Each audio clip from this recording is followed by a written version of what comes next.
कई लोग शंकर जी के मंदिर में जाते हैं, शंकर जी के मंदिर में लोटा भरकर जल चढ़ाने जाते हैं, पर शंकर जी के मंदिर में जाके भी खोड़ देखते हैं। इतनी भीड़ हो रही है, लोग एक दूसरे पे पानी डाल रहे हैं, लोग अपने सिर पे पानी डाल रहे हैं, लोग इस पे पानी डाल रहे हैं। लोगों को तो अकल नहीं है, पेड़ पौधे की पत्ती तोड़कर चढ़ा दी, किसी ने धतूरा चढ़ा दिया, किसी ने ये चढ़ा दिया। तो क्या करने आया है? शंकर जी के मंदिर में एक लोटा जल चढ़ाने आया। तो क्या करने आया है? शंकर जी को अपने दिल की बात कहने के लिए आया। जब दिल की बात कहने आया है, मंदिर में जल चढ़ाने के लिए आया है, तो तू दोष क्यों देख रहा है कि किसने पानी किस पे चढ़ा दिया, किसी ने यहाँ ढोल दिया, किसी ने वहां ढोल दिया। मंदिर इतना गंदा हो रहा था, मंदिर में जाले लटक रहे थे, तो मंदिर ऐसा था तो वहां वैसा था। पंडित जी ने 2 लड्डू ज्यादा ले लिए, तो पंडित जी तो दक्षिणा देख रहे थे, पंडित जी ने ये सामान उठा लिया, पंडित जी ने वो सामान उठा लिया। तू गया कहाँ था? मंदिर में। तू गया किसके लिए था? शंकर जी के लिए। जब शंकर जी के लिए गया था तो घर से जब लोटा भरकर जल लेकर गया था, तुझे किसी से मतलब नहीं होना था। आग लगे बस्ती में, अपन रहो मस्ती में, और एक लोटा जल शंकर को चढ़ाकर।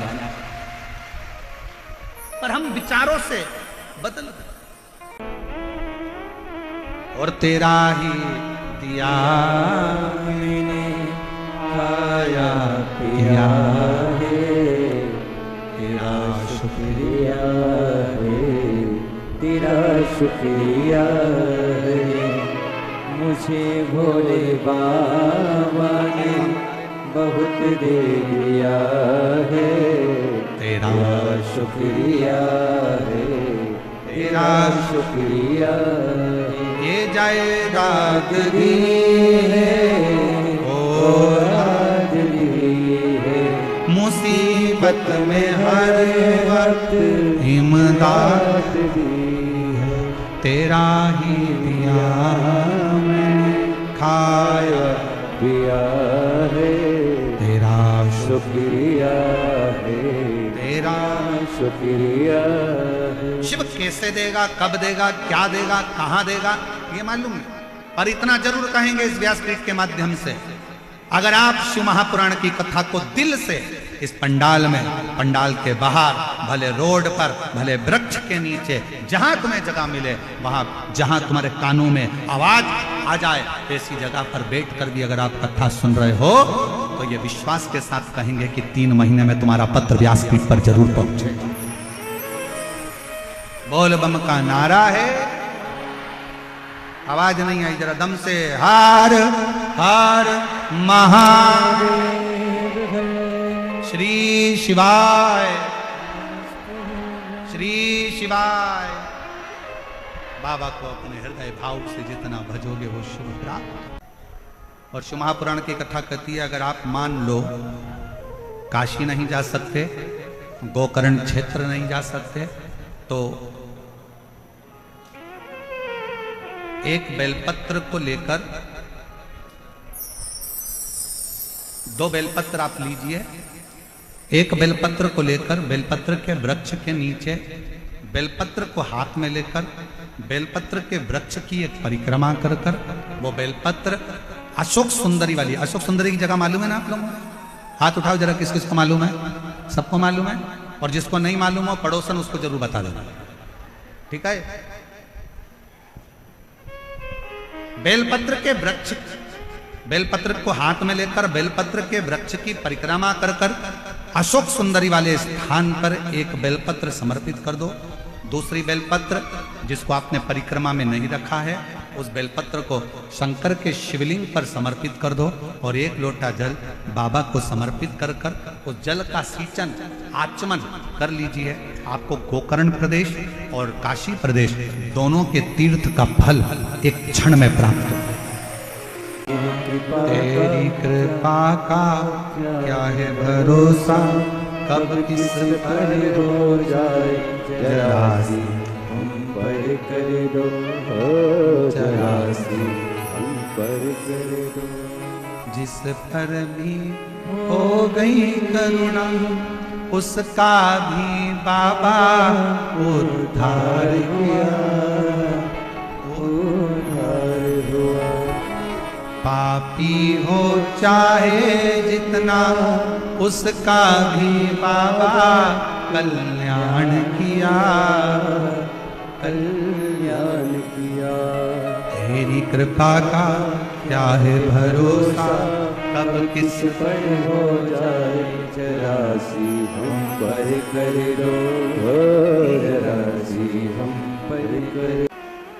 आप जब भगवान शंकर को एक लोटा जल चढ़ाना प्रारंभ कर देते हो, शिव जी के मंदिर में जाना प्रारंभ कर देते हो, आपको खुद ऐसा महसूस होने लगेगा कि आपके पीछे कोई आपको संभालने वाला, बल देने वाला मेरा काल अधिपति महाकाल राजा खड़ा हुआ, पीछे खड़ा है। कोई ऐसा है जो मुझे दुख से निकाल सकता है, कोई ऐसा है जो मुझे तकलीफों से दूर कर सकता है,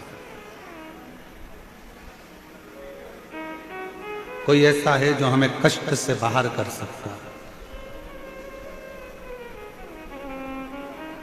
और वो कोई दूसरा नहीं, आपके भीतर का विश्वास,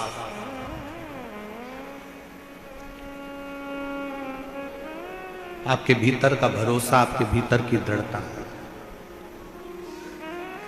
फल को काटने के लिए एक चक्कू की जरूरत पड़ती है, सब्जी को काटने के लिए एक चाकू की जरूरत पड़ती है, लकड़ी को काटने के लिए कुल्हाड़ी की जरूरत पड़ती है, लकड़ी को काटने के लिए आरी की जरूरत पड़ती है। युद्ध के मैदान में दुश्मन की गर्दन काटने के लिए तलवार की जरूरत पड़ती है, और अपनी जिंदगी के सारे पापों को काटने के लिए शिव महापुराण की जरूरत पड़ती है। संचित पाप, और वो पाप तुम जानबूझकर नहीं करते। श्रीमद् भागवत में तो वर्णन किया गया कि झाड़ू लगाने से भी छोटे छोटे जीव मर जाते हैं जिसका पाप माथे चढ़ जाता है। ऋषभ देव जी महाराज की कथा जो भागवत जी में आती है, श्रीमद् भागवत के अंदर आती है, तो उसमें अहिंसा परमो धर्म की बात कही जाती है, और होना चाहिए।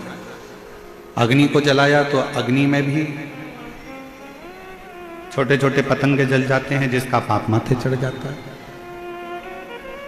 बर्तन धो रहे हैं, कपड़े धो रहे हैं, उसमें छोटे छोटे जीव जल जाते हैं, छोटे छोटे जीव समाप्त हो जाते हैं, उसका पाप माथे चढ़ जाता है।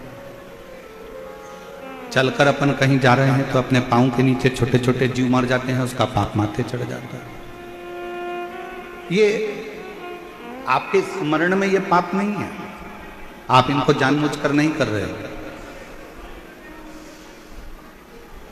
आप में कई माताएं ऐसी बैठी हैं, कई जीजियां ऐसी बैठी हैं, कई मेरे जीजा ऐसे बैठे हैं, कई मेरी बहनें, कई मेरे भाई ऐसे बैठे हैं जो घर में चींटी अगर आ भी जाती है तो उसको मारते नहीं हैं, उस चींटी को निकल जाने देते हैं कि ये निकल जाए।